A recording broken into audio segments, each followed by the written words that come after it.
अगर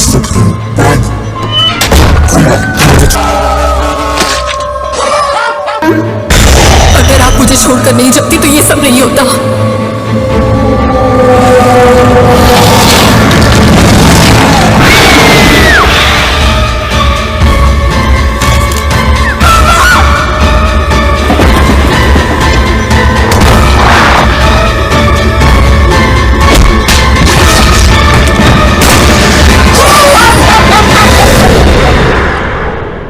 hello guys, तो आज मैं 1920 फिल्म सीरीज़ का 5th पार्ट लेकर आई हूँ, 1920 हॉरर ऑफ द हर्ट। तो कहानी की शुरुआत में हम मेघना को उसके बॉयफ्रेंड अर्जुन के साथ देखते हैं, जहाँ वो लोग ये बातें कर रहे होते हैं कि वो लोग अपने रिश्ते के बारे में अपने पिता को बता देंगे। कि तभी उनके पास एक लड़का दौड़ते हुए आता है, जो कि उनसे कहता है कि उनके पिता को कुछ हो गया है। जिसके बाद अर्जुन और मेघना दोनों दौड़ते हुए घर जाते हैं, जहां अपने पिता को फांसी के फंदे पर लटके हुए देखकर मेघना के तो होश ही उड़ जाते हैं। नेक्स्ट सीन में हमें एक हॉस्पिटल का सीन दिखाया जाता है, जहां पोस्टमार्टम की रिपोर्ट के बाद डॉक्टर बताते हैं कि उसके पिता के शरीर में से उनका दिल ही गायब था, और इसी वजह से डॉक्टर उसके पिता के बॉडी को देने से इनकार कर रहे थे। अब किसी तरह से मेघना और अर्जुन उसके पिता के बॉडी को वहाँ से लाकर उसका अंतिम संस्कार करते हैं। अब इसके बाद अंतिम संस्कार के समय भी बहुत सारी अड़चनें आती है। मेघना के हाथ से गंगा जल छूटकर नीचे गिर जाता है, और वहाँ पर उसे एक आधा मरा हुआ इंसान भी नजर आता है। अब जैसे तैसे डेथ रिचुअल्स कंप्लीट करने के बाद मेघना अपने घर वापस आती है, कि तभी उसे वहाँ अपने पिता की एक डायरी मिलती है, जिसमें उसके पिता ने लिखा हुआ था कि मेघना, अगर तुम ये डायरी पढ़ रही हो, इसका मतलब कि मैं मर चुका हूँ। वो लिखते हैं कि मेघना, तुम्हारी माँ राधिका जिंदा है और मेरे मरने की वजह वही है, उसने ही मुझे मारा है। वो लिखते हैं कि इससे पहले वो एक राइटर हुआ करते थे, जो कि किताबें लिखते थे, लेकिन उनकी लिखी किताबें लोगों को ज़्यादा पसंद नहीं आती थी, जिस वजह से वो गरीब ही रह गए। लेकिन तुम्हारी माँ राधिका पैसे की भूखी थी, मेरी गरीबी की वजह से उसने मुझे कभी पसंद ही नहीं किया, और धीरे धीरे अपने शरीर को दूसरे को बेचने लगी। यहाँ तक कि एक दिन तो उसने मुझे जहर देकर मारने तक की कोशिश की, और जब मैं हॉस्पिटल में था तो उसने हम दोनों को ही छोड़कर किसी दूसरे आदमी के साथ भागकर शादी कर ली। ये सब पढ़ने के बाद मेघना को बहुत गुस्सा आता है, और उसके मन में अपने माँ के प्रति बदले की भावना जाग जाती है। अब मेघना अपने पिता के चिता के पास जाकर बहुत रोती है, चिल्लाती है कि आप उस औरत के लिए मुझे छोड़कर क्यों चले गए। कि तभी हम देखते हैं कि मेघना को उसके पिता की आत्मा दिखाई देती है। मेघना अपने पिता से कहती है कि वो अपनी माँ को कभी माफ़ नहीं करेगी, और वो उनसे बदला लेकर रहेगी। पहले तो उसके पिता ये सब करने से उसे रोकते हैं, लेकिन मेघना के बहुत कहने पर वो भी उसका साथ देने के लिए तैयार हो जाते हैं। अब इसके बाद हम देखते हैं कि मेघना अपना सारा सामान पैक करके अपने माँ के घर चली जाती है। अगले सीन में हमें दिखाया जाता है कि मेघना की माँ एक आलीशान घर में अपने पति शांतनु और अपनी एक 16 साल की बेटी के साथ रहती है। जब मेघना घर पहुंचती है तो वो देखती है कि उसकी बहन की बर्थडे पार्टी चल रही थी। अब इसके बाद शांतनु राधिका के पास जाता है और कहता है कि तुम्हारी बेटी मेघना आई है, लेकिन हम देखते हैं कि राधिका अपनी बेटी से मिलने के लिए तैयार नहीं थी। जिसके बाद शांतनु मेघना के पास जाता है। मेघना उसे बताती है कि मेरे पिता की मृत्यु हो गई, और अब उनके जाने के बाद मेरे पास रहने के लिए कोई जगह भी नहीं है, जिस वजह से मैं यहाँ पर चली आई। शांतनु उसे कहता है कि तुम मेरी बेटी हो और तुम इसे अपना घर ही समझो। इसके बाद वो उसे उसका रूम भी दिखाता है। अब मेघना की घर में एंट्री हो जाती है, और उसके बदले का पहला पड़ाव यहाँ पर पूरा हो जाता है। अब इसके बाद मेघना अपने पिता के तस्वीर के पास जाती है और कहती है, पापा मैं घर में तो आ गई, अब मुझे आगे क्या करना है प्लीज़ मुझे बताइए। जिसके बाद वो सोने चली जाती है, और उसके पिता उसके सपने में आते हैं और उससे कहते हैं कि इस घर के मंदिर में एक अखंड दिया जल रहा है, तुम्हें किसी भी तरह से उस दिए को बुझाना है ताकि मैं घर के अंदर आ सकूं। अब रात के समय चुपके से मेघना जाकर उस अखंड दिए को बुझा देती है, जो कि आज से पहले कभी नहीं बुझा था। अब इसके तुरंत बाद हम घर के बाहर उसी अधमरे इंसान को देखते हैं। वो कोई तंत्र मंत्र करता, जिसके बाद मेघना के पिता की आत्मा घर के अंदर चली आती है, जिसके बाद से उस घर के अंदर अजीबोगरीब चीज़ें होने लगती है।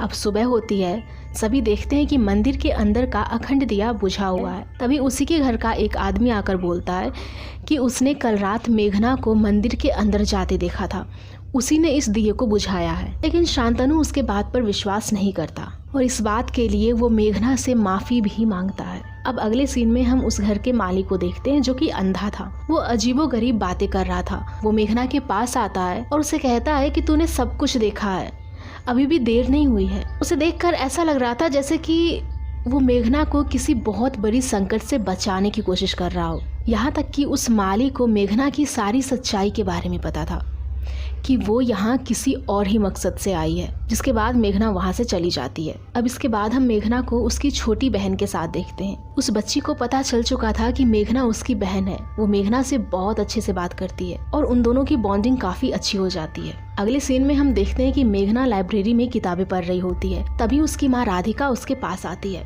वो मेघना से कहती है कि तुम्हें भी तुम्हारे पिता की तरह किताबें पढ़ना पसंद है, वो भी तुम्हारी तरह बहुत किताबें पढ़ा करते थे।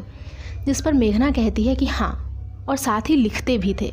अब इसके बाद हम देखते हैं कि राधिका मेघना को किसी चीज़ के बारे में बता रही होती है कि तभी वहाँ पर उसकी छोटी बहन आ जाती है और मेघना को अपने साथ लेकर चली जाती है। और राधिका की ये बात यहीं पर अधूरी रह जाती है। अब राधिका मेघना को किस चीज़ के बारे में बताने वाली थी, ये तो हमें आगे पता चलेगा।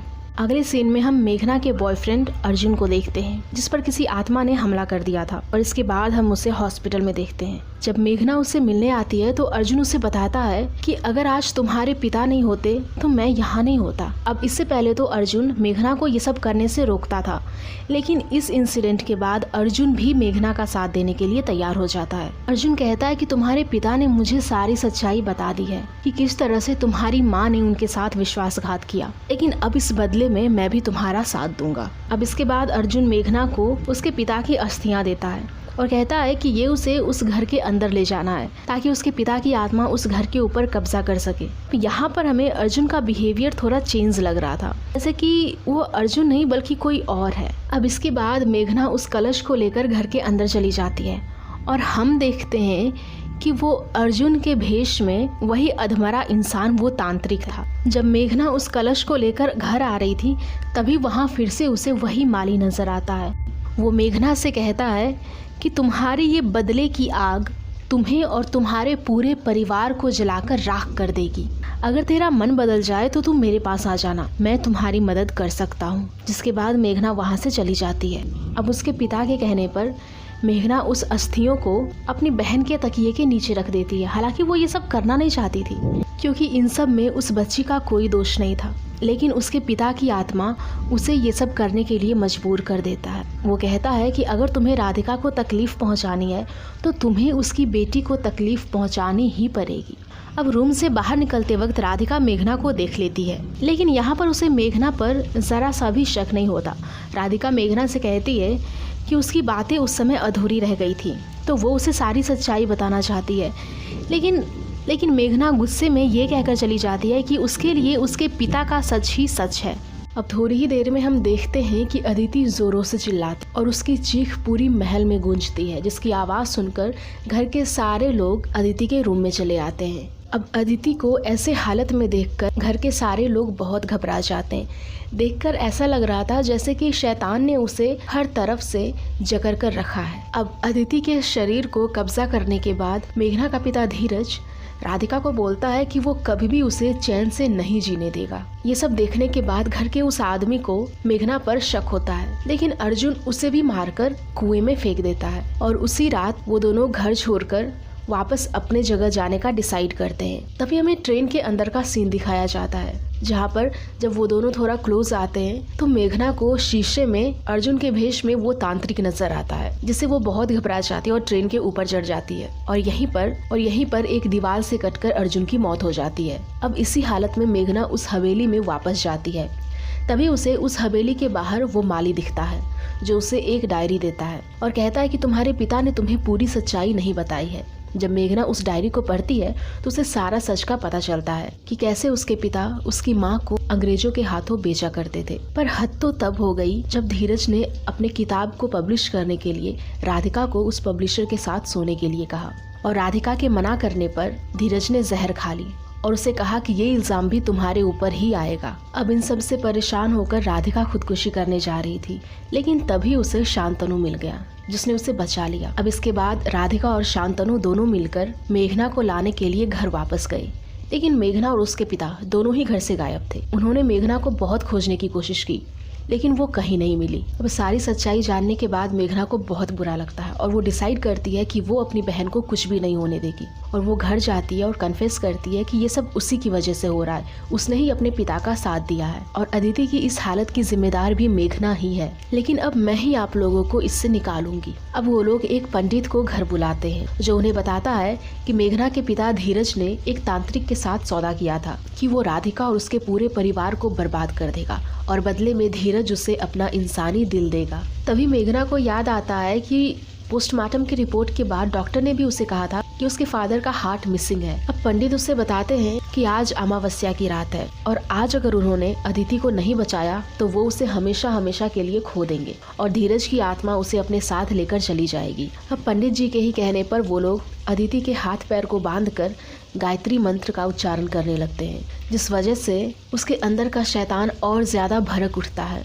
वो घर के लोगों पर हमला करने लगता है और एक बार तो वो डॉक्टर का कान खींचकर ही खा लेता है। अब इन सब से बचने के लिए वो शैतान रूम से बाहर भाग जाता है। अब इन लोगों के पास आज रात का ही समय था। वो लोग अलग होकर घर के चारों तरफ अदिति को ढूंढने लगते हैं कि तभी शांतनु को वो तांत्रिक नजर आता है। वो तांत्रिक उसे रोकने की कोशिश करता है और इसी झगड़े के बीच शांतनु उस तांत्रिक को मार डालता है। और इधर हम देखते हैं कि अदिति के शरीर में वो आत्मा राधिका पर हमला कर देता है। अब ये सब देखकर मेघना बहुत परेशान हो जाती है और उसे पता था कि उस आत्मा को रोकने के लिए उसे भी आत्मा बनना पड़ेगा, जिसके बाद वो देवी माँ का त्रिशूल लेकर खुद को मार डालती है। अब मेघना की आत्मा भी जिंदगी और मौत के बीच में चली जाती है। तभी हम देखते हैं कि वहाँ पर एक रोशनी आती है और मेघना की आत्मा अपने पिता की आत्मा को जोर से पकड़कर उस रोशनी के जरिए इस दुनिया से अपने दुनिया में जाने लगती है। लेकिन तभी हम देखते हैं कि अर्जुन मेघना को पकड़ लेता है और वो उसे उस दुनिया में जाने से रोक देता है। वो कहता है कि अभी तुम्हारा समय नहीं आया है और तुम्हें अपने परिवार के साथ रहना है। जिसके बाद अर्जुन और धीरज की आत्मा को मुक्ति मिल जाती है और मेघना इस दुनिया में वापस आ जाती है। एक सीन में हमें हॉस्पिटल का सीन दिखाया जाता है जहाँ पर मेघना और उसका पूरा परिवार साथ थे